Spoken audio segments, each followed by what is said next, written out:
There must be lights burning brighter somewhere. Heck, no, they're not, because they're all burning bright here. Once again, NH Unscripted, you lucky listeners.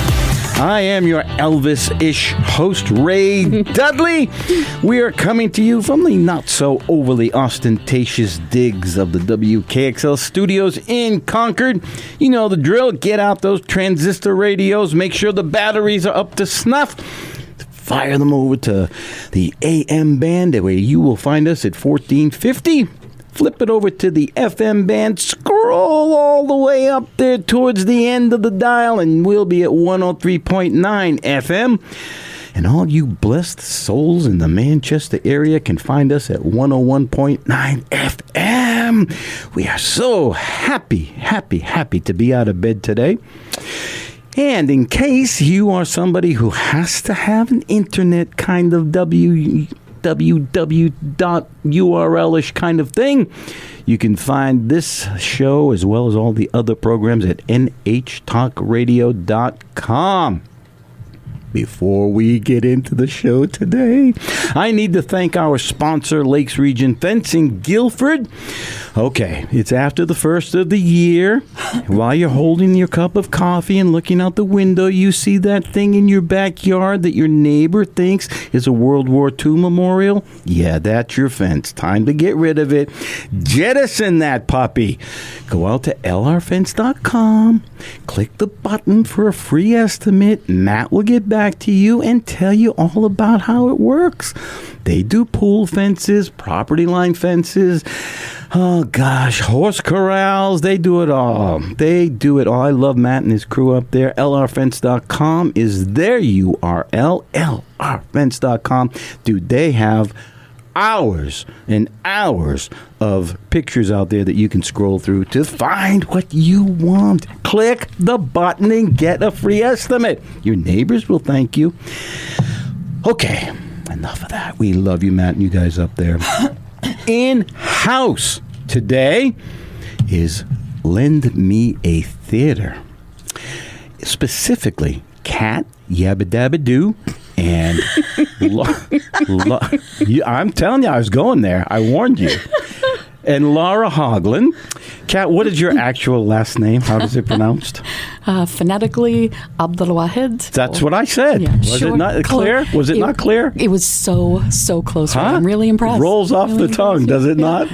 Good morning to you both. Good morning. I'm getting. Laura's still working. Hello, yes. Hello. Good morning, Ray. I guess the Sanka and the Taster's Choice has not kicked in yet. No, I had to switch to decaf. It's never been the same. Sorry to hear that. How are things at Lend Me a Theater? Things are good. I think just like with everybody else, we have a few people that are, under the weather, myself included. So excuse my voice for sounding like Kathleen Turner in the later years. Not necessarily a bad thing, but I know we got to keep it straight. I know. Yeah. So Andrew didn't puke yet. Yeah. No.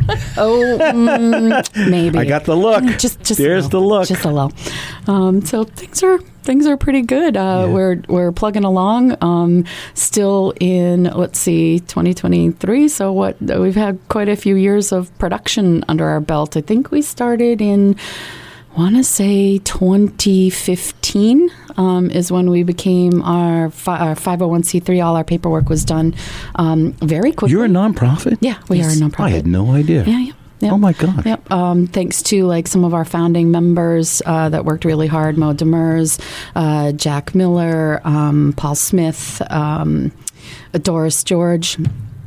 Several others that I know them all. I know them all. Yes, you do. I don't know if they'll claim that they know me, but that's and anybody else I failed to mention, please know that you are still in the roster. We'll put it in the show notes. There we go. Yep. So they started in 2000. Was their goal to be a 501c3? Yes. So what we did is we were all moonlighting, as most of us do, at other local theaters, and we did a show called, some of us met at at Mana La Mancha, and we did this really incredible show called Lend Me a Tenor, and that's where most of us formed some really incredible and deep bonds. And we said, we questioned, is there a need for yet another community theater group in the state of New Hampshire? And And if so, are we going to fill a particular niche? And we want to do different things. We want to branch out. We'd like to be a little bit creative. And the group that we were working with, they were they've been established for many years, and they kind of had their set, seasons of what they like to do. And we're like, we kind of want to do some dinner theater and some one-offs and some original pieces. So let's go forward. And then, I don't know, bing, bang, boom. 3 months later, we were 501c3s with the United States government, the state of New Hampshire, and we were off and running. Man, oh man, yeah. Oh man. And we said that when it stops being fun, we will stop doing it. We will liquidate all assets, and we will gift all of that to some sort of theater organization, whether it be a school in the form of a scholarship or whatever. So far we haven't hit that point. No, it's still fun. Yeah, still fun. A lot of work. You said that you were hoping to do dinner theater. Mm-hmm. So that in particular is what I thought maybe we could chat about today. Because is there any other group doing dinner theater? I mean, George Peel did it for a little while with Stage 1. Majestic used to, but they stopped during the pandemic. They did? Oh, okay. They did. I did one of their ones a little before that. Mm-hmm. I don't know if they may pick it up again, but I know it was there was some things going on with the venue, executive court, yeah, and then and I think the pandemic kind of put paid to it for a while until people were maybe now when people are ready to eat together again, although maybe not right now, right, it's cresting just after cold and flu season, after cold and flu season, and COVID and RSV and I know, isn't that the truth? I think Franklin Footlighters puts on some of the same sort of material, but I don't know if they do it as dinner theater. Yeah. Because I know they're big fans of the murder mystery right. as well. Yeah. And I'm trying to think who else. I thought someone out in Nashua used to do it, Nashua area, but I have no idea. Okay. I'm talking through the other side of my face. Oh, really? Because I realize I have no idea what goes on in Nashua anymore. So let's peel this apart. Let's go way back. How long after you became the 501c did you do dinner theater? And where were you doing it? It was our first show out. It was? It was our first show out. And we were actually in the Plumbers and Steamfitters Union Hall in... Oh, I know. I did a show out there with... Yeah. Oh. Never mind. How far back we go? Yeah, I know. So in Hooksett, which is actually kind of our little, it's not our venue. We have performed there when we've needed to, or when we first started out, just getting our feet wet and seeing, how far our fingers could spread. And we did, our first one out of the bat was Midlife Dracula, and Dracula was in crisis. He was having a mid non-life crisis, and dealing with orthopedic coffins, and trying to get out of there, and not having the same level of bloodlust and things like that. So it was a cute little. I have never heard of that show, but just that introduction. Fun. It was fun, and we did the cooking ourselves too, because producing a show wasn't quite enough, so let's add in the cooking and the cleaning too. Very glamorous, yes. And we did. Are you kidding me? You cooked as well? Yeah, we did. Yeah, so we made things like brains. So we catered the meal to be cool. like a spooky meal, and we've tried to continue kind of that theme. We've gotten away from it a little bit more because we don't control the food anymore. Usually the venue does, because we've gone beyond where we can really continue to do that level of service. So it's kind of been turned over to the venue. We try to get them to tie in the meal a little bit to whatever show we're doing. Say we're doing something set in the South, then maybe we pull out some Southern fried chicken, something like that. We did that last with the last show. We had the option of a couple things from the caterer, and they gave us a couple different options. And since the show that we were doing, You Have the Right to Remain Dead, starts as a play within a play, and the play within a play is set in the deep South, as they say, with people of varying regional accents that are all supposed to be from the same family. But they had given us an offer of pasta dish and then something that was more Southern with chicken and rice, and we're like, let's go with the... We try to tie it. We had people show up in hats and ascots. And the audience members? Yes. Mm-hmm. Yes. We have some fun audience members. We really do. Okay, you're getting way ahead of me here. Way ahead of me. Sorry. All right. I try to rein her in, but it's impossible. They pull me back in. So when you first started and you were at the Plumbers and Electricians and Steam Fitters Union. Okay.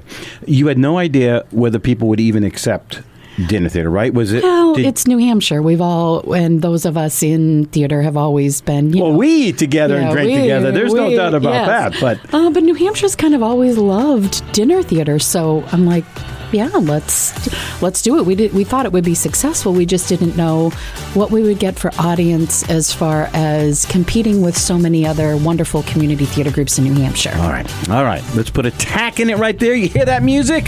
Time to put our tap shoes on. We're going to tap out and go get some more Sanka and Taster's Choice so we can fulfill our task here.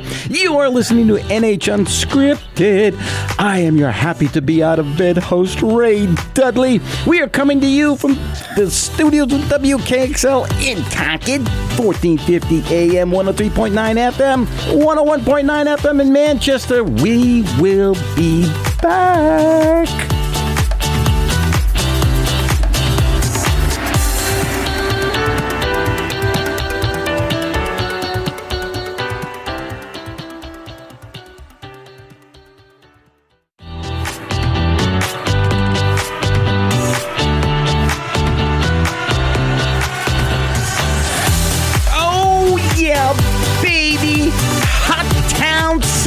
In the city?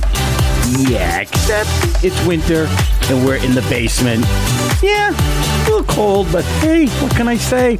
You, blessed listener, have found NH Unscripted. I am your host, Ray Dudley. We are coming to you from the mountaintop digs of the WKXL studios in Concord, overlooking this beautiful city. 1450 AM, 103.9 FM. Those are Concord-based. And for you souls in Manchester, 101.9 FM.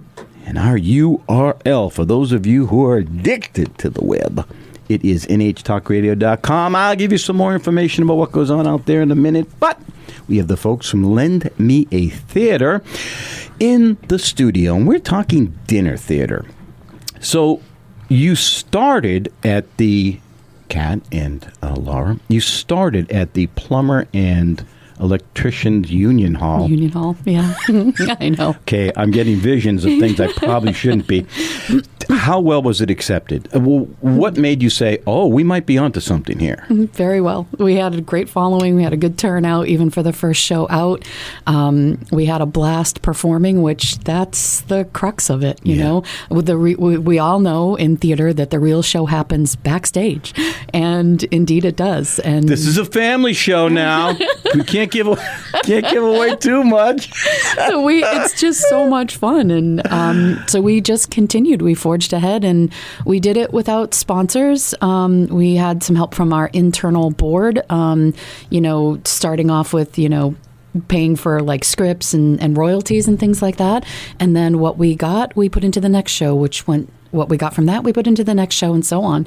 And here we are. Have you had an increase in audiences along the way? Yeah? Yes. Yeah? Oh, yes. Yeah. So it's very well received. There is apparently an appetite. Get it? Appetite. I'm clever like that. Look out for me. Yeah. I'll be here all week, You want to help one of our plays? Yeah. No, thank you. No, I have enough pressure doing this show. Never mind. So at what point did you say we need a bigger venue?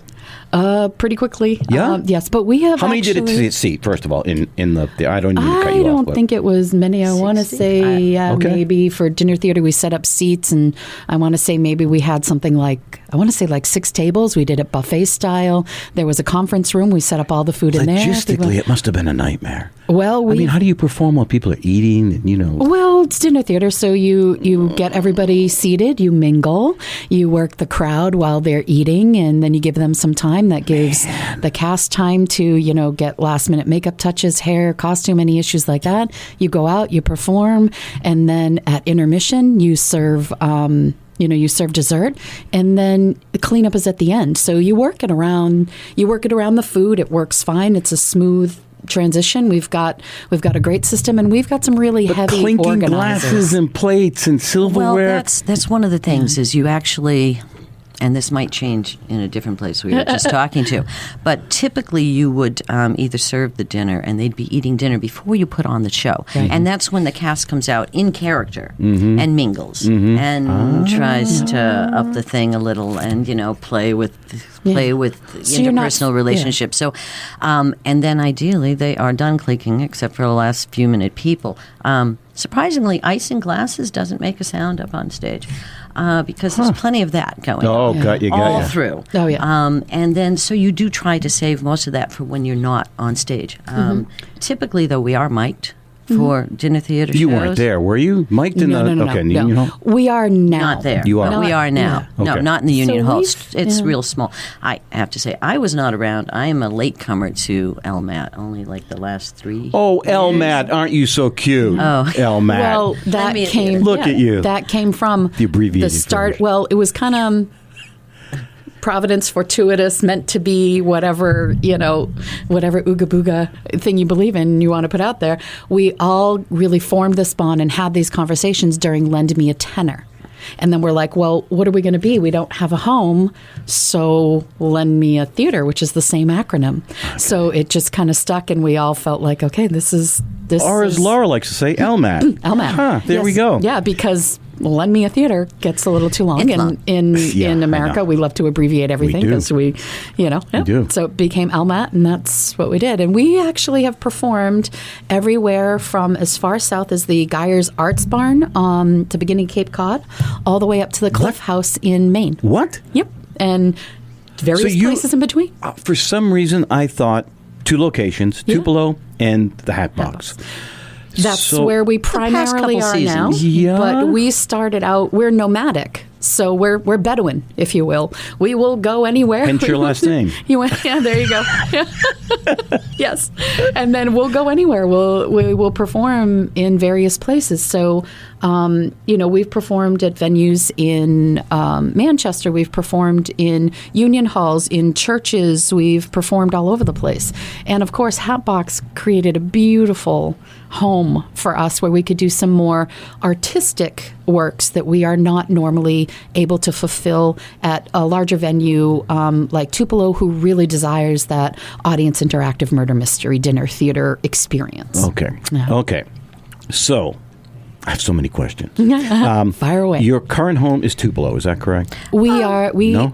are nomadic. We are homeless. Still. But we still, we still do we do have Yeah. a once a year gig at Tupelo. That's all? Yeah. I thought you were doing 3 or 4. No, We they are- only have one. Yeah, we are a resident group there. We're the only theater that performs there currently, and we are progressing even more because it was like, hey, let's try this and see if it works. And at the beginning of the relationship, I believe Jack Miller contracted with Scott at Tupelo, and thankfully, it survived the pandemic, and it grew and grew and grew and grew to more and more sold out shows. And this last time, we got contacted by Tupelo and said, you know what, your tickets are selling so quickly, can you add another day? And we went, oh yes, absolutely. So now we do a weekend. Okay, all right. No, we do you two. do. So we do one weekend. Used to be but one? Used to be one show. Come in, set up, build the set, run the show, strike the set. One day. Yeah. So now we're really happy. We get to go in, build the set it up, do your run through, do the show, go home, And for those that can't see, and then come back. Raised Do the eyes show are again. bulging out of his I'm surprised. I have so many questions. So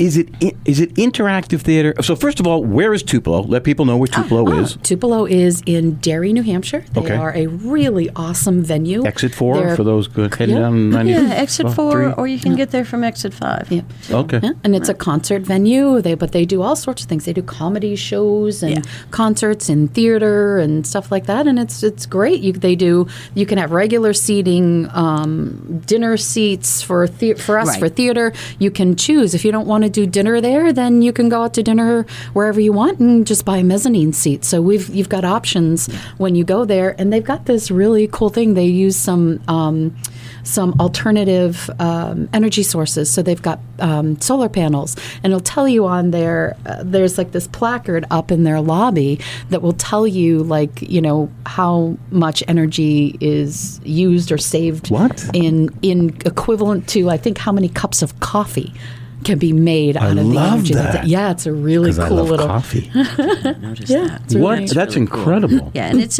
a venue of about, I think, 507 seats. With dinner theater. With dinner Yes. So dinner theater and mezzanine combined, you get about 507 seats. Do you sell that out?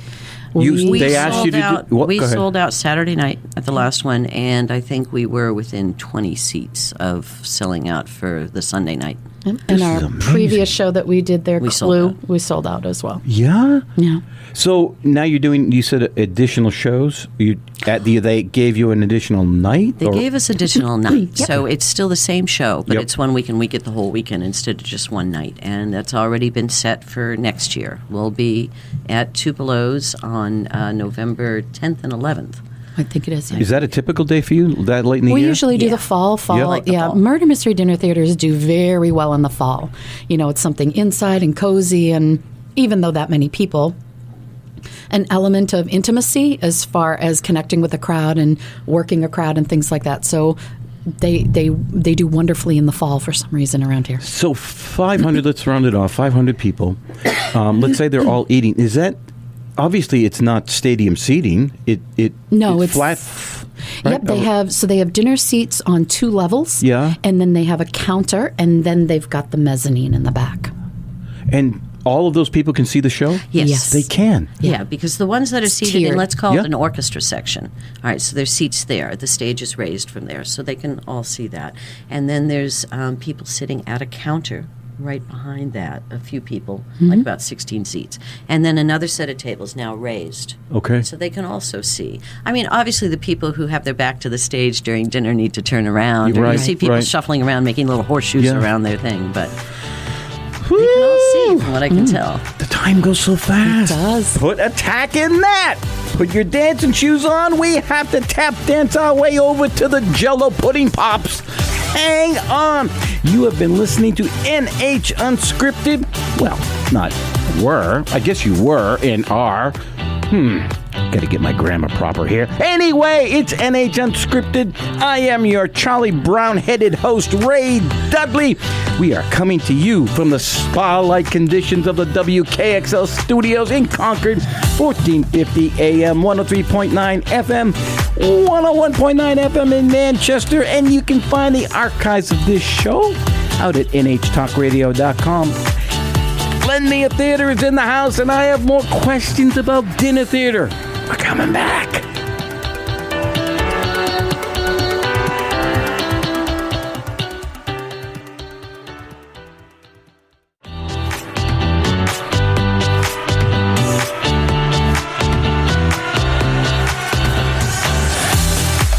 Oh, there were green alligators and long-necked geese, and then there's NH Unscripted.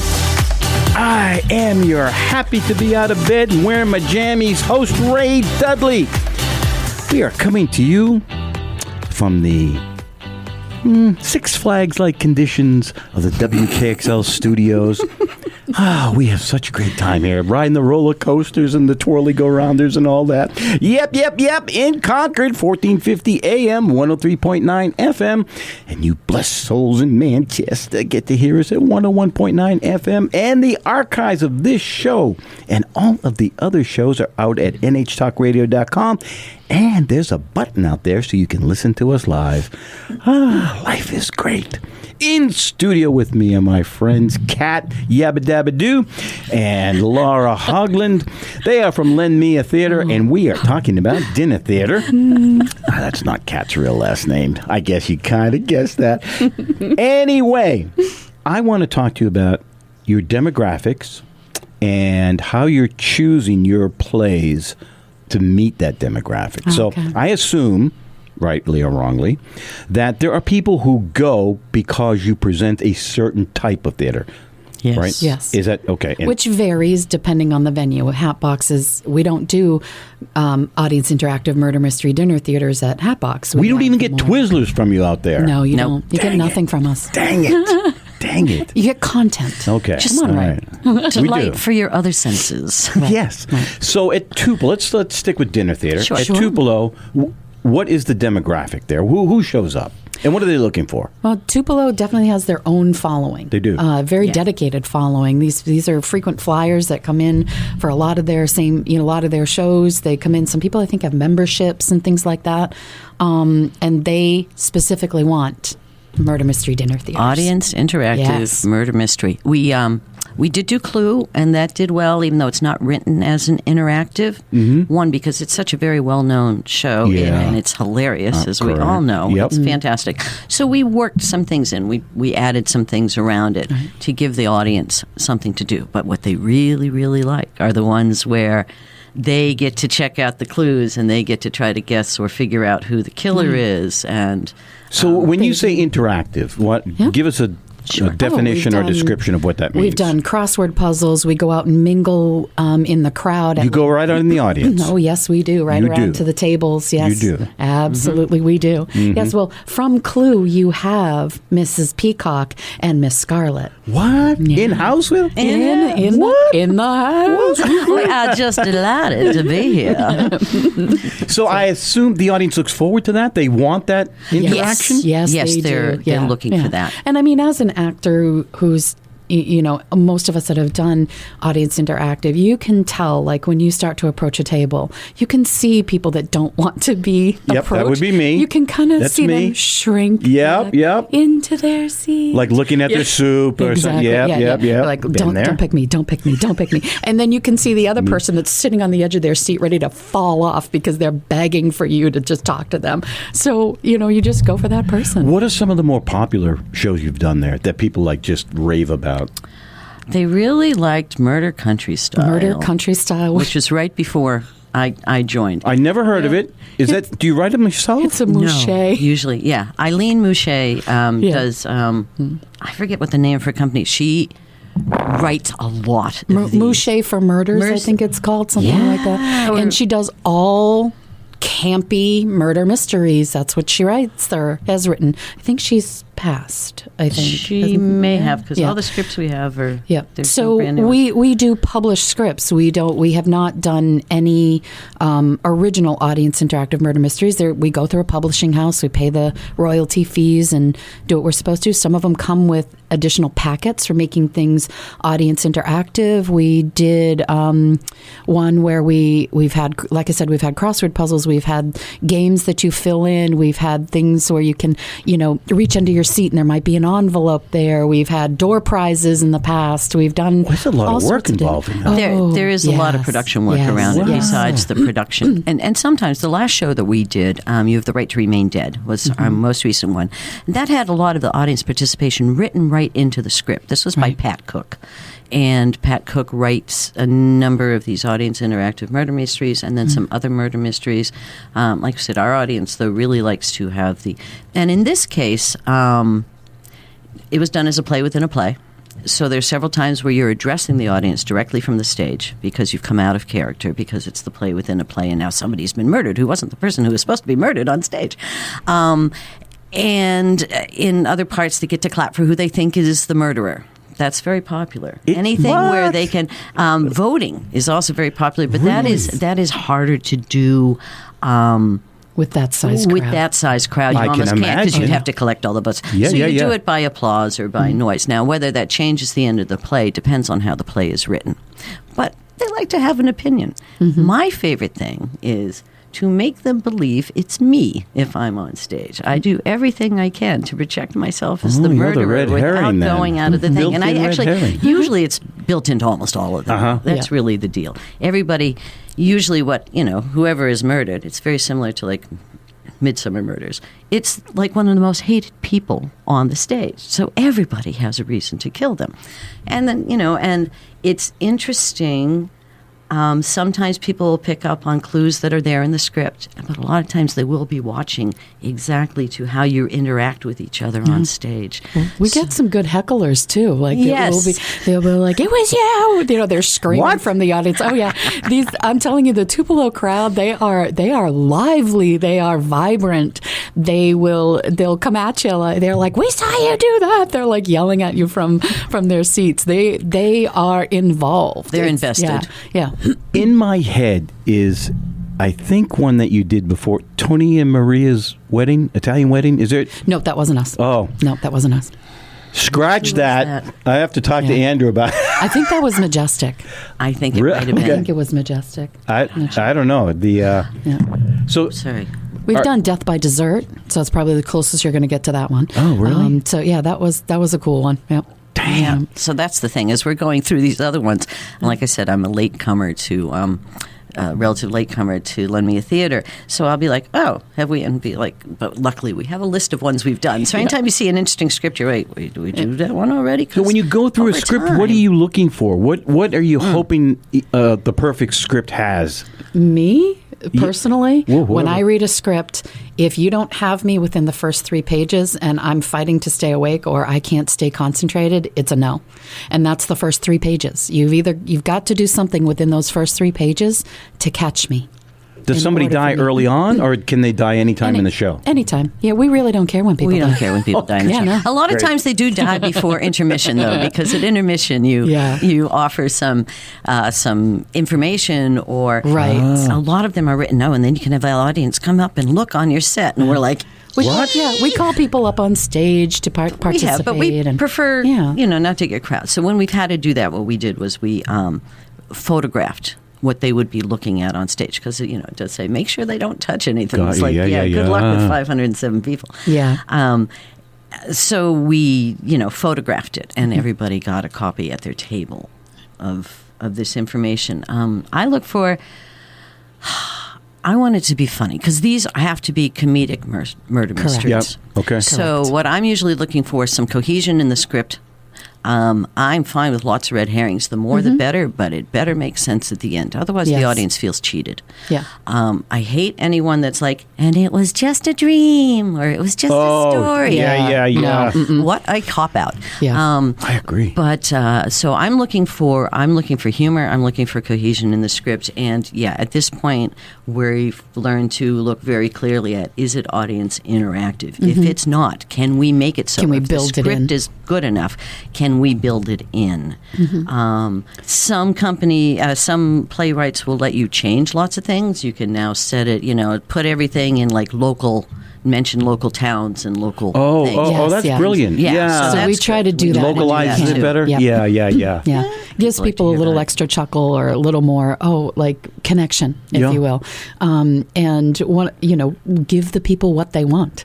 And that's what they want. The other thing is, we have to keep in mind, we are nomadic. So everything we do needs to be put up and taken down by normally 10 people. Good grief. Yeah. So yes, that and a few other words that can't be mentioned here. So a farce with lots of doors can be tricky. Yes, we'd love to do it. That. We'd love to do it, but we do have to think about how. And there have been some times where it's like, this set is so elaborate, like. We can't. We would love to do, for instance, the play that goes wrong in some venue somewhere. We would adore to. That is obviously not something you could put up, isn't it? Oh my God. That's set. Yeah, good luck. That's set. Good luck. I don't know. I did it with Manchester. Yeah. What? Yeah. Hang on. We're tap dancing our way out. Ooh, they got us hooked. Oh, you are listening to NH Unscripted. We are coming to you from the monk-like conditions of the WKXL studios in Concord, 1450 AM, 103.9 FM, and in Manchester, 101.9 FM, and our archives, as well as a live button where we stream, nhtalkradio.com. Kat Yabba Dabba Doo and Laura Hoglund are in here from Lend Me a Theatre. We're coming back. Man, one segment to go. Hang on.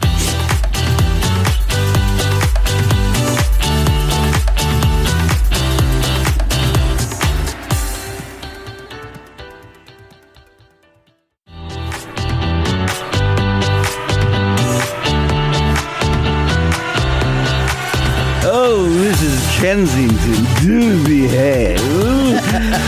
You are listening to NH Unscripted. I am your Austin Powers-like host, Ray Dudley. We are coming to you for those of you who are still firing up your transistor radios. Get on that AM band, 1450, and then hop over to the FM band. Go scroll all the way up to 103.9 FM. Can you hear me? Can you hear me? Can you hear me? Can you? Yeah, that's us. That's us, NH Unscripted. For you folks in Manchester, 101.9 FM.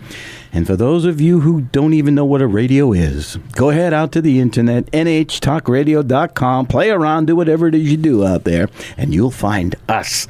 In-house with me today is Kat. What's your last name?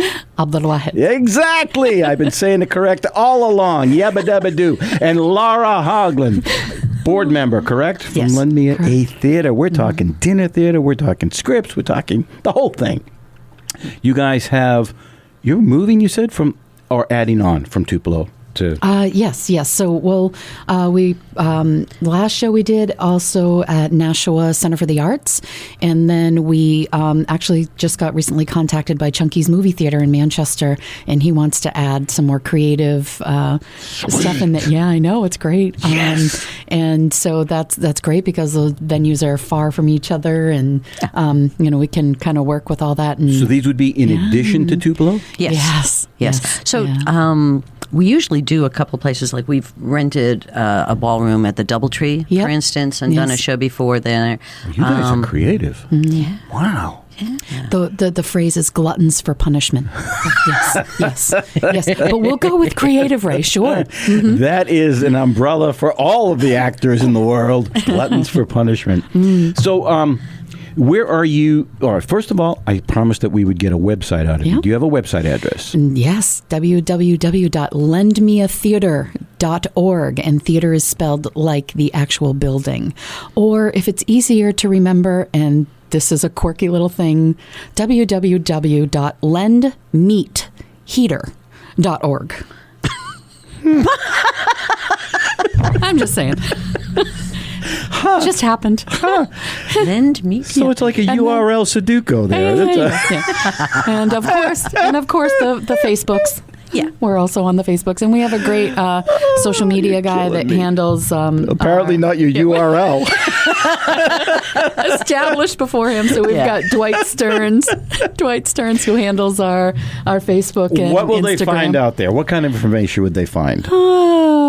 Upcoming shows, ticket prices? Yes. Upcoming shows, upcoming auditions.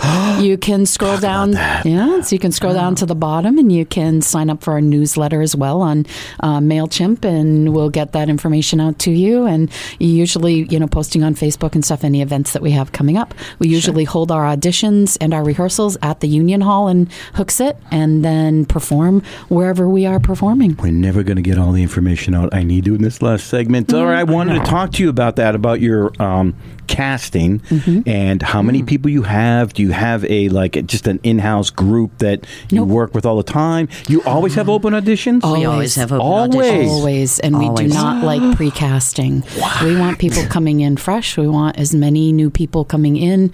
The whole idea behind Lend Me a Theater was to create opportunities. If you had never done lighting before, but you wanted to, you would, assist the lighting person and then be able to build your skills, whether they be tech, acting, directing, whatever it is. And that gave you the opportunity to do that with an open group. Do you have an average cast size that you tend to like to deal with? The murder mysteries usually tend to run around 8 to 10. Yeah. It just tends to be the number, or maybe 8 to 11. And then other shows, it really can vary. 6 to 8. We've done 2 to 16, I think is the like Two Across was one of the shows, and that was two people. Yeah. And then what did we have another do possible on the show stage? coming.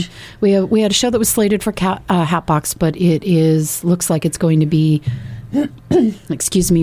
possibly moved out. That has a cast of 2, so it just depends on what the show is. Yeah. And, Night Mother had to be rescheduled, unfortunately. I know, but it will go on next year in one place or the other. All right. Man, oh man. Yeah, that was a nice piece with 2. The other, and our murder mystery that we are still picking the script for, is probably going to be around 10. Yeah. And then the show that we are doing at the end of May, which we'll be doing auditions for in March. And we have our director in-house. We do. We do. So we have people from Clue in here. We have a director. We have a board member. We have She's a, what do you call it? It's getting awful crowded in here. That's my point. So I'm a founding member, and I'm the current vice president. I see. Tell me about your show, Laura. All right. So I might turn it over to you for the 30-minute speech, but it's big chance. This is you talked to me before when I did the 7-day plays as a first time director. So so now I'm going to try my hand for the first time in directing a full production. Oh, absolutely! I have to tell you, I don't know if I was doing it wrong, but I found it much easier than acting, or at my age, much easier than memorizing scripts. We're all in the same boat. But I also had fantastic actors, so mostly I had to get out of their way, which I'm really good at. I can do that. Here, you're wonderful. Go do it. So this show it's called Into the Breaches, and it was written in 2018, but it's set in 1942. And it's set in a theater that typically produces lots of Shakespeare. All the men are off to war, or almost all the men. And they decide they're going to try to go ahead with the season anyway, starting with the Henriade, which is Henry IV Part 1, Henry IV Part 2, Henry V. 2 females in the whole cast. No, 3 if you take all 3 plays together. So they're going to do it in trouser rolls. And in this case, so what the play... Wait a minute, you can't just throw that out there, trouser rolls. What the heck is that supposed to... That's when a woman is playing a woman is playing a man's part, but doing it as a male presenting character, as opposed to, let's make this a gender-free role. This is, you're definitely playing or men. A goofy spoof take on it. It's a serious... Thank you for the clarification. So this show is what it uses this... It's the basic premise of the show must go on, and it's warm and it's witty and it is a comedy, but it's more of a heartwarming comedy rather. You also have a nice caveat of some perceived gender-specific roles that the women can't possibly do what these men have been doing. And if they are doing it, they sure shouldn't be paid for it just like the men were.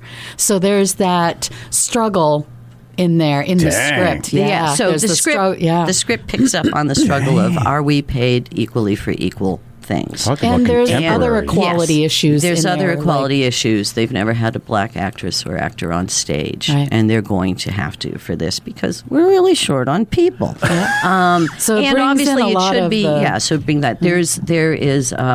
There's a younger man. All the men between 18 and 60. Were liable for conscription during World War II. One of the male roles, the man with, I think of him as the money, they have to, push against this guy a little to get what they want. He's there, and it's obvious he's over 65. He should be. A white patriarchal. We needed an actor over 65, right? And then hints dropping in here like crazy. To see if the home will let me out. There's another young man, though, a younger man who's... And you can cast him anywhere between 40 to 20 to 40, I'd say. But he's the stage manager. Well, he's not there. Why isn't he there? And it goes into the fact that he's not allowed to serve because he's perceived as being, as they use the term then, swishy. So it gets into, I can't even believe this play's written. How did you find this thing? Well, I actually... Mary Fraser, who is amazing at finding stuff for us. And she's a valued member of our play selection committee. Yes. And I think you'll see that most everybody wears multiple hats because we're a small group. But I love the play that it does deal with a lot of modern issues that are going on, but... And showing and pointing out some of the older thought processes and the short-sightedness and the closed-mindedness of the time and pushing against those things. Right. And the fact that some of them still exist now, but it's a lot of times it's easier to tell a story or to make a point when you can give people a point of removal from it. So it gets to be. Where is this going to take place? Well, That is a good question. So, thank you. I like to ask good questions. That has remained on the Hatbox season. Oh. They asked if anybody wanted to remain on the Hatbox season. We have. I believe that I know what venue they're going to offer us, but I can't tell you for certain yet, except it's going to be in Concord. Just you and me, Laura. You and me. And how many you hear that? No. Are you kidding me? Are you kidding me? Come see Into the Breaches. Gosh. You have been listening to NH Unscripted. I am your happy host, Ray Dudley. We are coming to you from the spa-like conditions of the WKXL studios. Hand me one of those warm towels over there. Yes. We can be found at 1450 AM, 103.9 FM in Concord, 101.9 FM in Manchester. This show airs every Wednesday and Friday morning at 9 a.m. You can find us at nhtalkradio.com. And remember, don't fall in love with the dreamer, because he'll always take you in. Maybe not. We'll catch you on the flip-flop. Lend me a theater. Tupelo and other places.